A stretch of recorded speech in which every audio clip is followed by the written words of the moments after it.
Welcome to Bloombox Growing Deeper. I'm Sarah. I'm Hannah, and we're on a mission to help you become the gardener you want to be. Hello, everybody, and welcome back to Bloombox Growing Deeper. We're so excited to have you all here. We hope you survived the heat. We're really happy to be back outside. So happy. I'm just going to ask this right now. Sarah, when is this coming out? Next. Is it the next one? It is. This is our next episode, and it comes out on Labor Day. Oh, hey, happy Labor Day.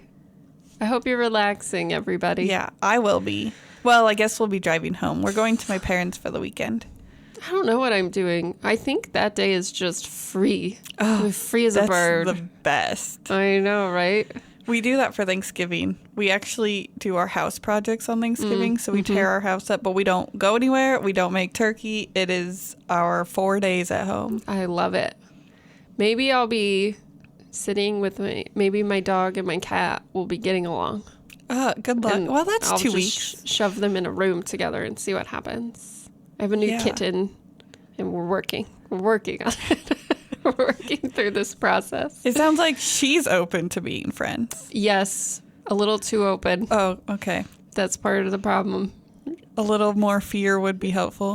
Yeah. I mean, if something was, let's see, she's 6 pounds and he's 75 pounds. It's a little unfair. If something was that much bigger than me, I might not just prance up to it and start batting at its face. It goes back to the people trying to pet the buffalo. Right. I mean, don't pet the fluffy cows. That's what she needs to learn. So yeah, follow me for cat videos. Definitely. There you go. But we are not here to talk about cats today, even though I can talk about cats, my cat, forever. We are going to talk about technology in the outdoors, which is often something people go, boo. Yeah. And I think I have always come at it from the perspective that if taking pictures on a phone is what gets your child outside, let's start there. Maybe we hope that doesn't stay the only reason. Right. But if that's what starts it, by all means, give them the old phone from your closet that we know you're keeping from 10 years ago. Or if it gives you a drive to get outside, to go on that long walk so you can find new things to take pictures of or do whatever it is, find that new bird. I have no problem with it. I am with you on that. Sometimes it is important to unplug. Yeah. To just go out and be outside. I definitely don't do that enough. As you have probably noticed, I'm notorious. My headphones are constantly in my ears. Yeah. I do like to go outside with my headphones in. But I try to make sure it's only one of them. And the sweatier I get, the more likely it is to fall out of my ear and I give up. I am notorious for leaving my phone laying around. So I'm not a great user of these apps because what I do is I walk outside and I set my phone down and then the next thing I know I'm watering it and that's not great. Oh no. So I'm going to learn some things today about maybe ways I could use it and water it less. I do have to do a quick headphone PSA. One of the reasons I have my headphones in is I have AirPods Pro. Yeah. They have active noise reduction. So I'm especially sensitive to loud noises. Like I have a sensory sensitivity to them.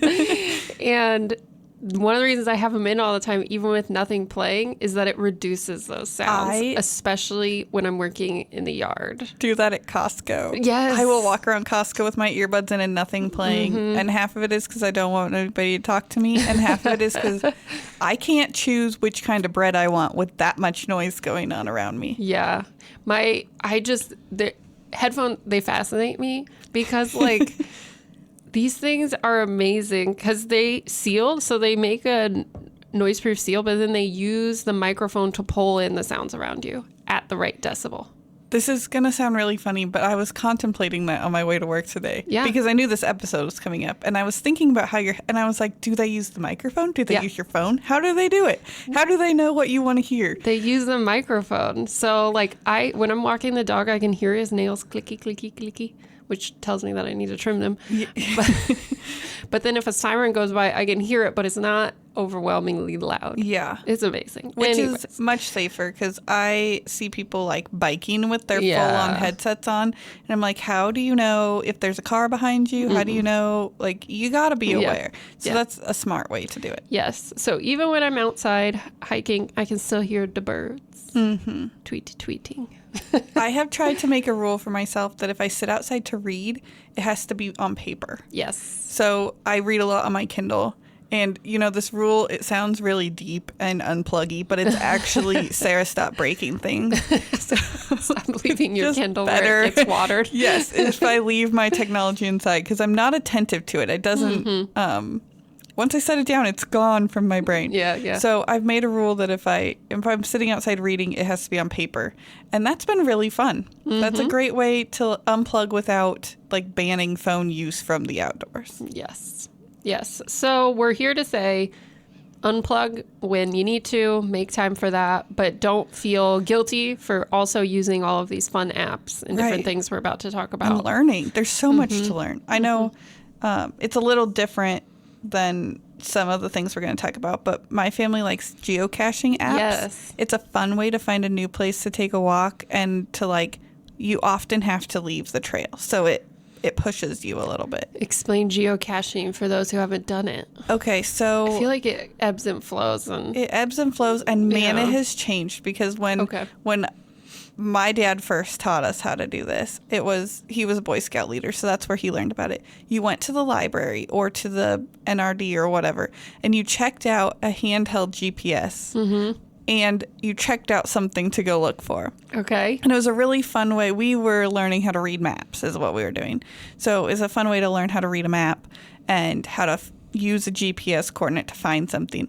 And what you find is a little box or a little canister of things people have left behind. And you take something and you leave something. So it's like erasers and stuff you got out of vending machines. And sometimes there are, like, this is at the hobby level. There's people who are, like, moving these tokens across the world. And that's like a level beyond me. We're talking about the eraser trading level. Yes. So there's a log, so you can log your name and the date you found it.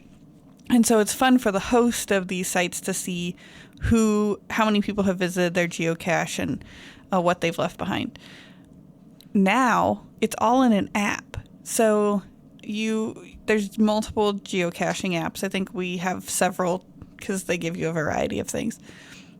You pick, like, the park you want to be in or something, and it'll tell you how many geocaches are there. And you pick one to find. And then it's more like following the dot. Right. Like, you just look at what trail gets you closest, and then it's like hot and cold on your app. Like, you're getting closer, you're getting farther away. And sometimes clues, right? Yes. Like, people can leave clues in the app. I remember one I was looking for, and in fact, we never found it. Well, they are hidden. They're not just lying there. Right. And people had left clues of, like, look up higher, around, and we could not put this thing together. And what drove me crazy is there was a family just leaving when we arrived. So they're someone like, had oh, found have it. fun. Like, yeah, it is hard, but you'll see it. And we never found it. That's frustrating because you can, like, sometimes they do get lost or destroyed, and you can, like, leave a note saying was not found. But if the people before you found they had just found it. The last one I did is in Wahoo at our county museum. They have, like, a collection of old buildings, and one's an old outhouse. And the clue was, like, just 4 numbers. It was the code to the padlock, and you open the outhouse, and there was the geocache. Oh my gosh. That's a fun one. Yeah. I haven't geocached in years. I should give it a go again. You walk all the time. I know. I bet Wilderness Park has several. Oh, I'm sure they do. I found a bunch at 9 Mile Prairie as well. I bet so. Yeah. Yeah. Okay. Let's move on to more specifically garden and nature Yes. learning and identifying apps. Yes. So up first, you've heard us talk about it. We've said it before, and we'll say it again. iNaturalist. Yep. It's one of our favorites. It's for a reason. It has a few, I mean, it's not as intuitive as some. It's definitely one you got to learn to navigate your way through. But once you do, it's fun. Yes. So as a review, iNaturalist is an app where you can take a picture either in the app or just take a picture with your phone. And then you add it as an observation, and it will ask a series of questions. Some are required, like location and things, but you can always not answer things that you don't know the answer to. And it will also help you identify it based on some image searches that it can do. And so if it matches up, you can say, yes, I think that's what it is, or no, it's not that, and you leave it unidentified. And then it connects it to a whole community in these observations where people can help identify the things. And once it gets a certain amount of confirmation IDs, then it's considered like, this is what it is. Yeah. And if you ID it when you post it, then it offers up to the community for people to confirm your ID. And when it's confirmed by 2 other people, it becomes research grade. Right. So it becomes part of a data set that scientists can use to say, oh, there's been this many painted ladies seen in Lincoln in the last month. So it's a great citizen science tool. That's probably my favorite part, is that things I identify could be used for science. And there are researchers that are depending on this database. And it works for insects, animals, plants, trees, pretty much anything nature related you can put on there. And I'm sure it will be helpful to someone. Yeah. We are hosting what they call a project. So we're calling it a BioBlitz. It's kind of what it's meant for, is people identifying a certain plant genus or just plants in general. Or we set ours to Lepidoptera, so butterflies and moths. We wanted to see how many butterflies and moths our listeners could identify in 2 weeks. And that hasn't ended yet as of this recording, so I can't tell you how many. But I think I looked this morning and there was 11 people participating. I have to be honest, I haven't participated yet. Oh, no. So I will do that this weekend. One thing I want to remind people of is just to keep in mind that it does track your location if you have that enabled.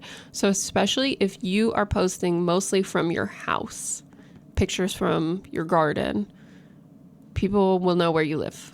Yeah, or at least where you spend a lot of time. Or where you spend a lot of time. So if that is a concern of yours, you can always turn off the location tracking. Yeah, and you can, I have turned it off and set it manually, because one time I was logging at Smith Falls Park and it wasn't identifying, my GPS wasn't keeping up with where I was.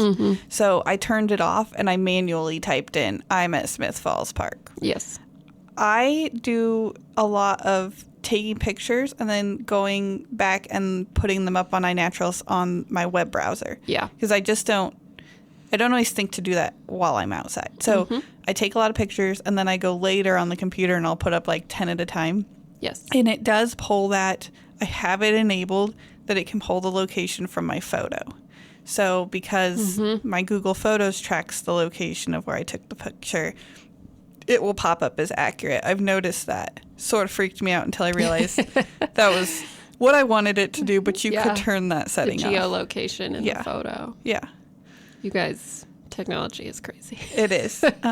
It's good to be aware of what it's doing. And if all of that bothers you, and especially if you're with kids who need some more guide rails. It is a community-based app, Yes, so you can talk to people. People can see your photos. Yes, yes. If that is a concern, which rightfully so, especially when with kids, you can use Seek by iNaturalist, which does not connect to that community. It's a separate app. Yes, it is a completely separate app where you can still take pictures and use that search to ID, and you can track, but it just keeps track of your stuff in the app. So it doesn't share it to the community. There's no communication between community members allowed, so they can't like find a friend and start talking to them. But it still gives you that wonderful, like, what's this plant? Just take a picture. Oh, it's whatever. Or to go back and say, you could take pictures all summer, and then in November you could go back and say, look how many butterflies I saw. And you could do some really fun math and science with that data that you made. Right. Without sharing it with anybody else. And one of the things I love some families do, like go to the same campsite or the same, they go to Smith Falls every year to visit. You could keep track over many years of the things that you saw as a family. That'd be really cool. So keep that in mind. iNaturalist and Seek by iNaturalist are both great ways to do it. If you're just looking for ID and know, I guess this app does save what you've identified, but it's not a information sharing. It's just an ID. Is Leaf Snap. And I know you said, Hannah, that you had an early version of this app that was not as great, but it's been through some updates. Yes, and it's very pretty. I re-added it to my phone. Let me show you. Look how pretty. Oh, this is now. It's got like a illustrated plant background and calm nature-like colors. Yep. I'm not sure. Why do we say that? Why do we say those calm colors are nature-like when if I go out to the garden, they're not calm. They're very bright colors. Well, I think it's the shade. Like, the green. Yeah. It's nature colors and nature relaxes us. It does. It's a very peaceful looking app. Yes. It definitely looks different than the last time I saw it. So if you have heard of this app and you didn't have good experiences, you might give it another shot. Yeah. Here, let's see what it does with this picture of the weed of death. Let's see what it does here. I will say many of their features require you to upgrade. Okay. So the free app is not as good, and then it has ads. Okay. So that's Leaf Snap. Yes. And you have a note here saying it's plants only. What was it?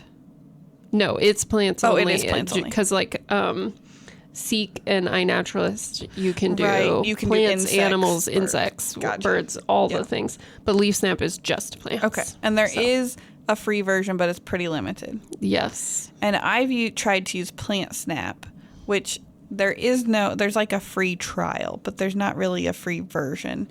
And I wasn't happy with that one. It misidentified a lot of things for me. So I have deleted it before I finished my trial.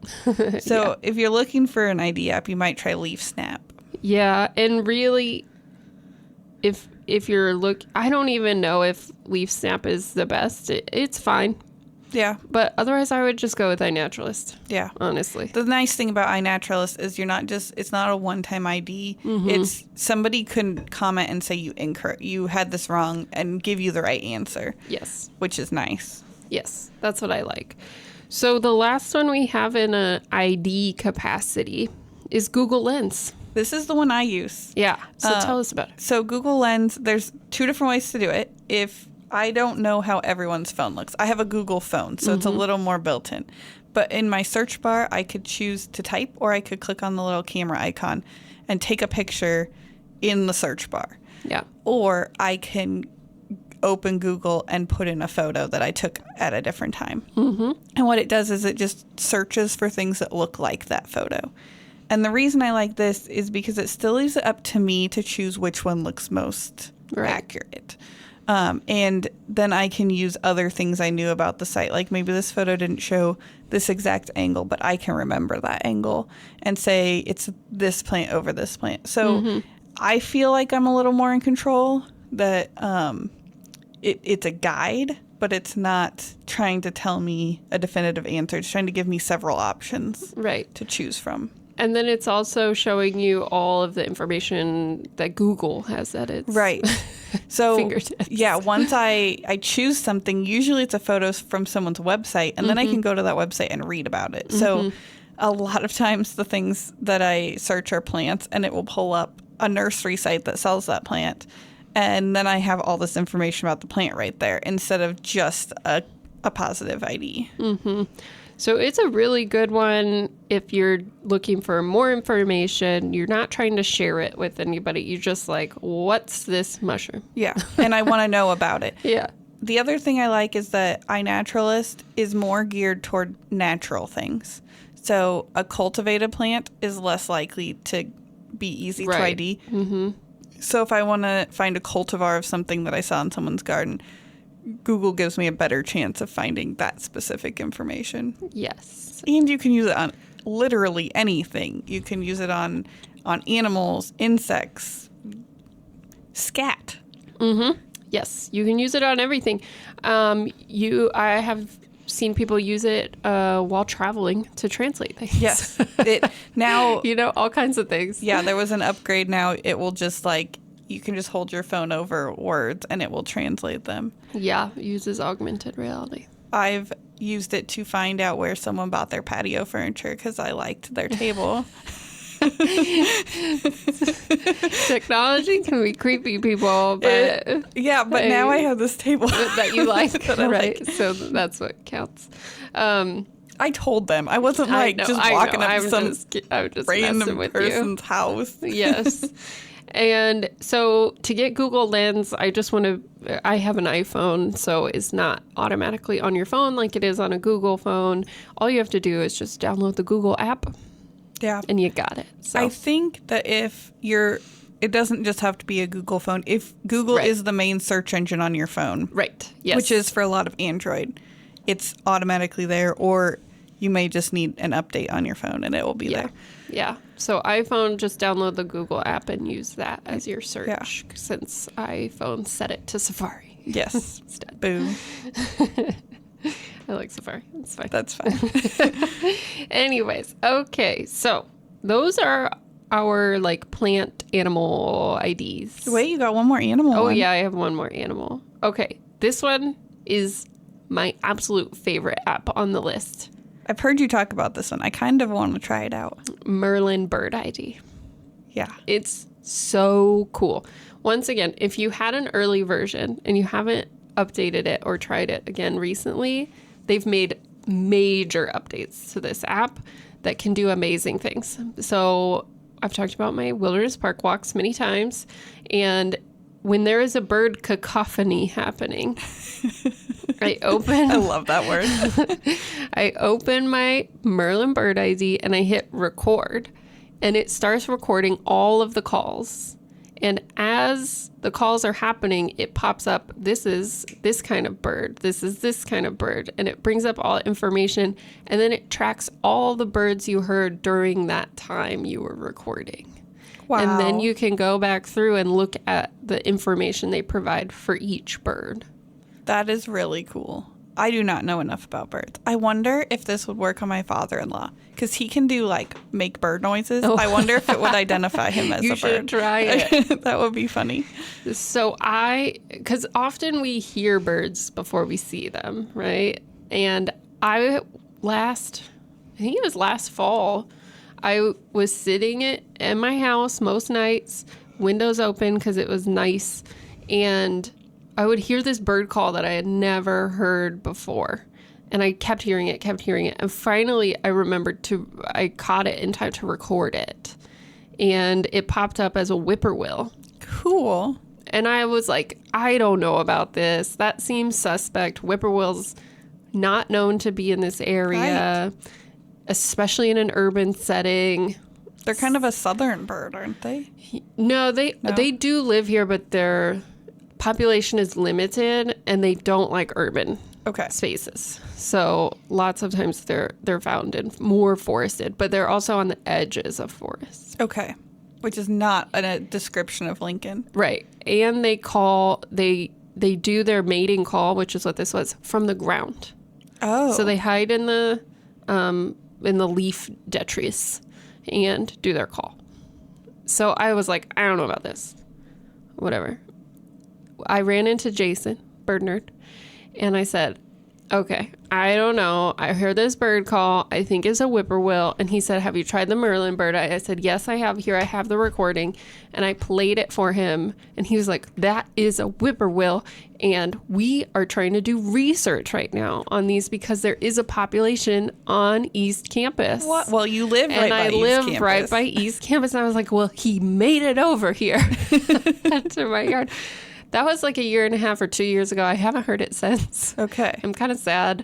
Yeah. But so then I was able to send that recording to the people that Jason had been working with so that they got this information and they had the date and the time and all of the info on when this bird was at that specific location. That is so cool. Yeah. So it's really fun. And it does, like, if you can use that feature, but you can also just look up birds, play their calls, listen for them, all of those types of things. So it's another good way to just learn more about birds. I need to learn more about birds. I do not know enough about birds. I didn't know I knew that much about a whippoorwill until I just started talking. But I don't know a lot about birds either. My bird ID is very limited. I know cardinals and robins and little finch birds, which covers a large category of anything smaller than a robin. Finch birds. Yes, it does. Tell us about your little finch birds on the ranch. Those were chickadees. Chickadees, that's what it was. So this was several years ago now. Yeah. My father-in-law traps, and so I got to go out with them over Christmas and just ride around in the side-by-side checking the traps. And there was... Can you explain traps for people? Oh, okay. So they live on a ranch, and so they fur trap. Mm-hmm. So this is like coyotes and muskrats, and I'm sure that's not a very good description, but this was, so they trap them primarily because coyotes turn into problems. Yes. And so there was some bait left out, which was like a fatty piece of meat, and you couldn't see that. All I saw was this tree with a bunch of little fluffy Tweety birds, and I was like, oh, look at them, they're so cute. And my father-in-law just goes, why don't you go look at them? And I go over there, and they're just like tearing the flesh off of this bone, like the most like evil little not cute fluffy Tweeties. Yeah. But birds need a lot of fat in the winter. Mm-hmm. That's why they eat seeds, because seeds are really high in fat. That's why we put out suet. Right. Mm-hmm. And this is pretty far out west. It's really cold, and seeds are not enough. So a lot of the little birds will eat small pieces of animal fat to keep themselves warm through the winter. Delicious. So, yeah, I mean, it's what I like to snack on. So that was one of my I guess that's another bird I know. I now will never forget how to identify a chickadee. Oh, I know chickadee calls. That was one of the first calls I learned. That you learned? Mm-hmm. Those are easy. Chickadee dee dee dee dee. Oh, yeah. Mm-hmm. Okay. See, this is, I do know more than I think I know. Mm-hmm. That's one of their main calls. They have other calls. I love birds. I now have one parakeet. I had two parakeets. They got old. They're very elderly parakeets, but I love little birds, and so I should spend more time learning about them. All right. Birds. Ooh, I think, yes. Have you seen those bird feeders with the camera on them? Yes. They're so expensive, or I would get one. So expensive, but I did get, it's a clear plastic one that suction cups to your window. Yes. And I kind of put it behind this bush so we can sit there and watch the birds come eat. That's fun. I don't need pictures of them. I just want to see them. You could set up just a camera inside. Yeah. To watch them. Anyway. I'd have to clean my windows. Yes. All right. Up next, SkyView. I love this one too, and I know you said you guys use this one a lot. Yeah, my husband loves this one. Mm-hmm. So it is for star gazing. Yeah. Looking at planets, looking at satellites, all the different things. And what it does is uses augmented reality to show you where things are in the sky. So at night or during the day, but it doesn't work as well during the day. So at night, you open the app and you face the camera wherever you are trying to look and identify things. So whether that's a star or a planet or the moon, whatever you want it to be, and you can move it around and it'll tell you where the constellation is, or, oh, that bright star is actually Venus. It'll tell you all those types of things. If you haven't seen this, you have to look it up. It's really neat. Mm-hmm. The cool thing is it is augmented reality, and it's a little bit GPS based. Mm-hmm. So we like it because when we go out west, we get to see a lot more stars than you can here. But even if you can't see the star with your eyes, it will show you what is there. So if you're in a more urban area and you can see like a couple stars, but you can't see a whole constellation, it will finish off the constellation for you. Yes. And it'll show you like International Space Station is flying over, or different satellites that are coming over. I don't have the paid version. There's a SkyView Lite, which is free, or there's a paid version. The paid version is only $2.99. It's not expensive, and it adds a lot of cool stuff. Yeah, I heard you can see space detritus. You can point it I don't know if this is because it's paid or not, but you can point it at the floor. Yes. And you can see the constellations in the southern hemisphere that would be like right below you, which I think is just super cool. I do that too. Yes. So that must be a free thing. Yeah. Yep. So, because remember, the Earth is round. So it's surrounded by... We're surrounded by constellations. That's right. So, have I ever told you that my theory is that when aliens come, it'll be to tell us to stop sending trash into space? Yeah, I'm not opposed to that theory. You can, when you have the paid version and you see how much is out there, it's kind of gross. Do you think SkyView would show you the rocket that just landed on the moon? Ooh. I don't know. I We'll hope have so. to look tonight. Because India joined the forces. Yeah. Was it India? It was India. Japan's didn't make it. Right. Yes. And India did just land. I'm going to have to look tonight because that would be really... Oh, I don't have to wait till tonight. I don't have the app, though. Find the moon right now. Nick. I have it, but I don't know the paid, so it probably won't show it. But yeah, so that's a really fun one if you're stargazing, sky gazing, whatever you want to call it. I like it because it's a nighttime option. Because at this time of year, we spend a lot of our outdoor time at night. It's a more pleasant time to be out. Yes.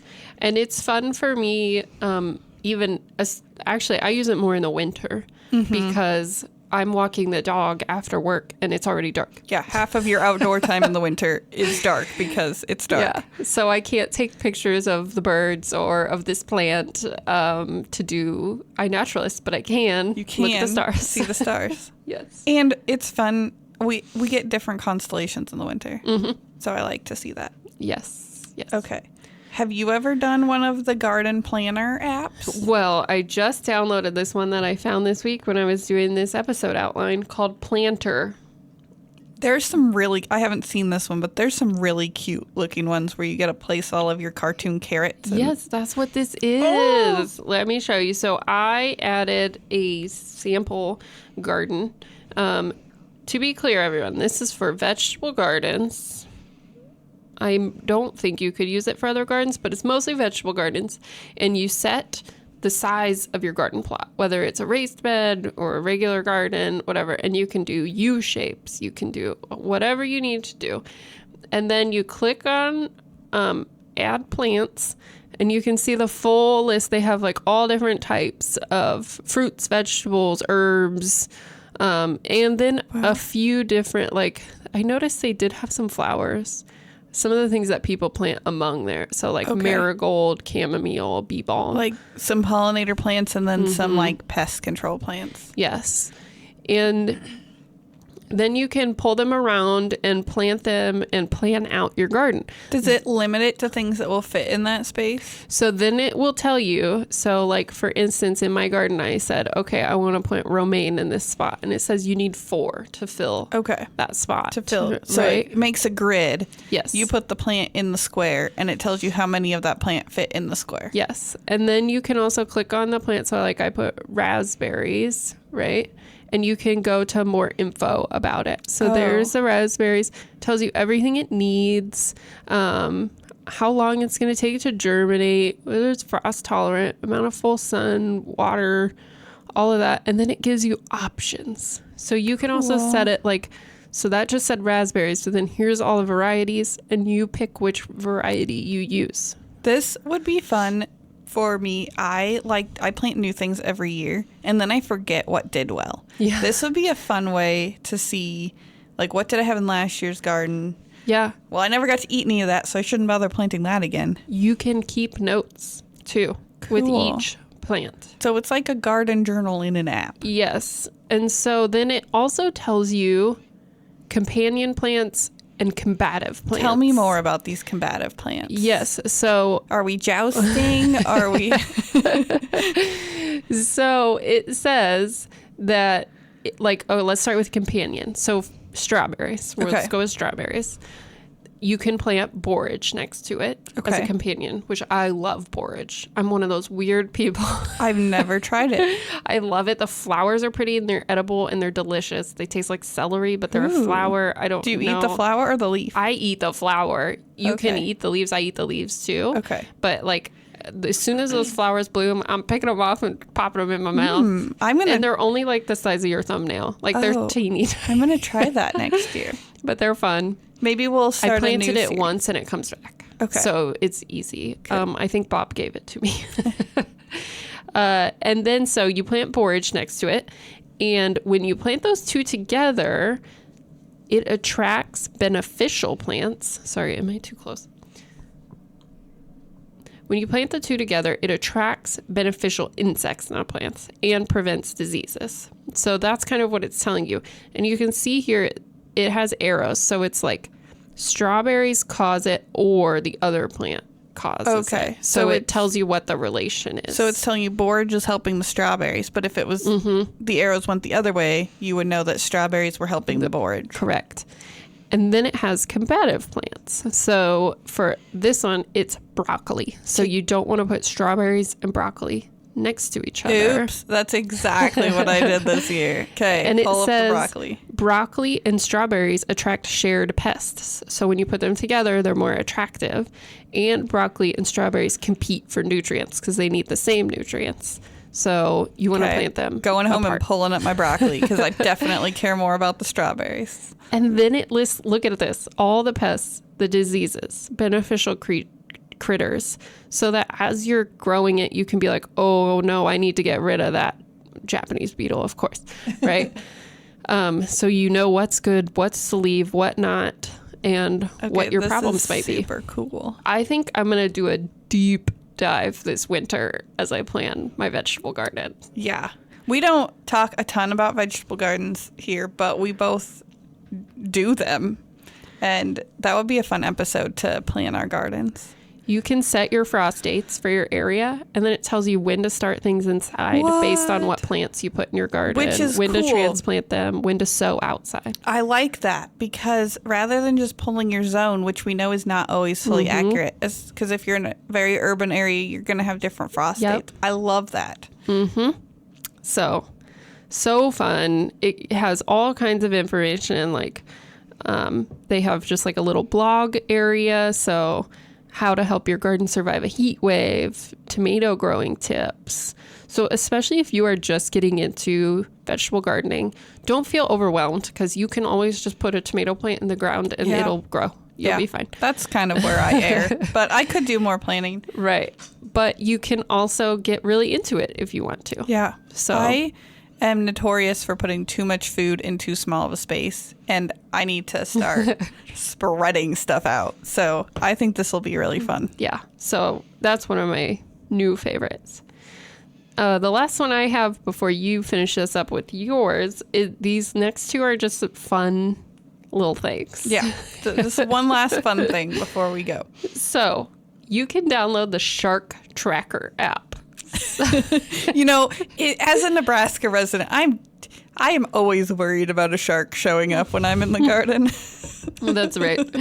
So this one's fun because if you like Shark Week, like I know a lot of people who are obsessed with the Shark Week discovery thing. Right now it's grown into like a whole month, and I swear soon they'll be like, we have a shark channel now. Like it's all sharks. I'm surprised there's not. Right? You can download this app and it'll show you where sharks are that have been tagged for research. Cool. So they capture these sharks, they put a little tag in them, like mini animals, and they take pictures and measurements and everything, and then they release them again to live their lives however they live them. So you can follow all the sharks, see where they have gone, see what they're doing, see where not to go to the beach. Can you see what they're eating? I don't think you can see what they're eating. But you can see the pictures that were taken of them, and then they give them names. Oh. Fun names, not just like R289. Yeah, not their research number. So, and my favorite is some of the pictures are like the researchers are like standing behind them on the boat, like with their thumbs up, like, yay. We caught a cool one. Yeah. Most of them are great white sharks, but they also have some whale sharks and different things. Don't ask me how they caught a whale shark. Those things are huge. How big of a boat did they need? It had to be big. So that one's just fun. If you have someone in your life who likes sharks, I imagine there are little children out there who think this could be really fun. Yeah, I agree. So there you go. It would go. be fun to like adopt a shark and watch where it goes all year. Yeah, that would be a good time. Yeah. Or, you know, if you're going on vacation and there's like 5 sharks, you might choose a different beach. Yes, I would. All right, what's your last one? My last one is WeatherBug. Okay. So this is a weather app. For the most part, it functions just like AccuWeather, Weather, Underground, all your weather apps. But the feature that I have found very useful is that it shows you how close the last lightning strike was. So when you are in a thunderstorm, I mean, it's not like all the time. When your area is in a thunderstorm, it will kind of pop up the closest lightning strike was like a mile away. And as lightning strikes, it tells you that. So this has been really helpful if you're hiking or if you're out on a body of water. Obviously, anytime there's a thunderstorm, you are moving for cover, Right. but it can kind of help you choose the direction you're trying to go or how quickly you need to move, how big of an emergency this is. So I just find that also kind of neat. I think lightning is fascinating. It is. And I like to watch it. And so it's kind of neat to see. I like to see like when you hear the thunder, how far was the lightning. So I just think that's really interesting. And it's really cute because their little symbol is a ladybug. Aww. With a lightning as it's split between its wings. Oh, that's and I think fun. that's cute. Yeah, that is cute. Okay, so those are a few of our favorite apps. There are many, many, many apps out there. Tell us more. I would love to hear what you guys use. So if you're using something cool you want to share, make sure to leave it as a comment on our social media or wherever you listen. There are apps to find hiking trails, to find mountains to climb, to find kayaking places. So just there are keep that in no mind. mushroom hunting apps that I'm aware of because that's secret knowledge. There are foraging apps. I did apps. look them up. Most of the expert foragers I know do not recommend them. Yeah, I would.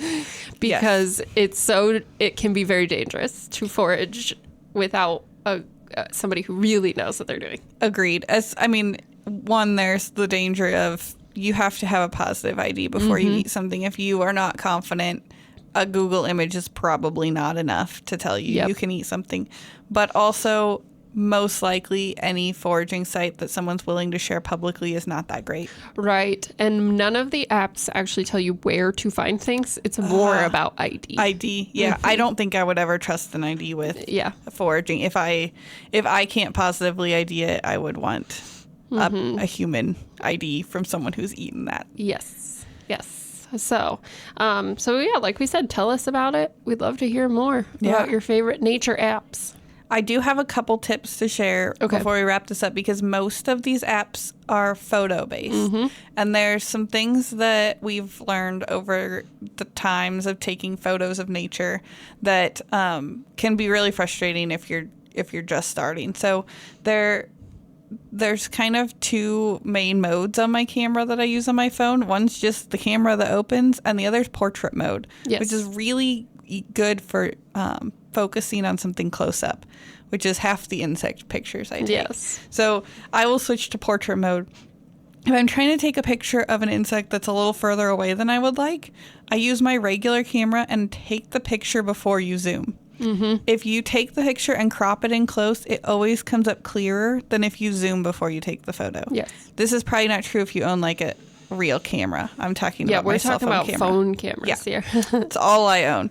And then if you're trying to take a picture of something that's moving, sometimes your camera has the burst option where you hold down the button and it takes like 500 pictures really fast. But a lot of, at least my last 3 cell phones have all had the option of taking a video and then pulling a still image out of the video, which makes it a lot easier to focus on a butterfly that doesn't want to sit still. Right. And for those of you that have iPhones, your regular setting for photos on iPhones takes a video and a photo at the same like time. A slightly moving. Yes. So you can adjust that photo for the whole length of the video to get the best shot out of it. That's very helpful. Yeah. That makes taking pictures of wildlife is very difficult. Even flowers, if there's a little bit of a breeze, it can be hard to get a really nice focused picture. Yes, yes. It also helps with pets and children. Yes. Yes. Okay. So those are our apps. Yeah. Tell us yours. Try out something new. But really, our main point is go outside and learn something. Exactly. All right. So what's blooming?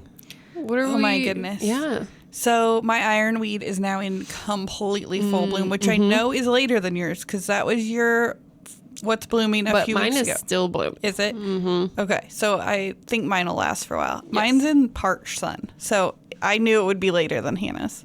Yeah. But it is, oh my goodness, that thing is in full bloom. And my blue sage is just starting to open up. I thought I had lost this plant. Oh, really? I thought it was gone. I only planted one, and I planted it so that it would come up between my two goldenrods. Ooh, because that color combination is my favorite. And I just found it. It was there all along. We had this really heavy rainstorm that bent over a lot of my big blue stem. And when I pulled it up, I used some twine to pull it back up against the fence, and I found my blue sage, and it's just starting to open. I'm so excited. I love it. Yeah. What's blooming in your yard right now? Okay. Bob talked me into planting helenium. Yeah, I'm sure he did. And it is gorgeous. It's beautiful. It is blooming, and it looks amazing. It's gigantic. Is the wrong spot. I don't know if he didn't hear me. Some of the things he talked to me into planting in my hell strip, that's where it is, to fill in. I was like, I don't think he quite understood what I was talking about. My advice with Bob is that he does not care how tall a plant gets. He just loves them for who they are. And so, yeah, I'm sure that it was all and he's quite like, large. It doesn't get that big. It's not that tall off the ground. Because, like, my hell strip, I was keeping it, like, no more than a foot off the ground. Okay, you're keeping it quite short. Yes. And now Bob talked me into a bunch of things that are way taller. Are way more than a foot off the ground. Yeah, that helenium is not a little plant. And I really like it, but it looks very out of place now. Yeah. Because it's one skinny, tall plant. Oh. Just like poking up. I might try to move it. I think you could move it this fall. Yeah. But it has inspired me. Yes. So it's good for the plant and good for Bob. He inspired me because more grass can be removed. And There's always more grass to remove.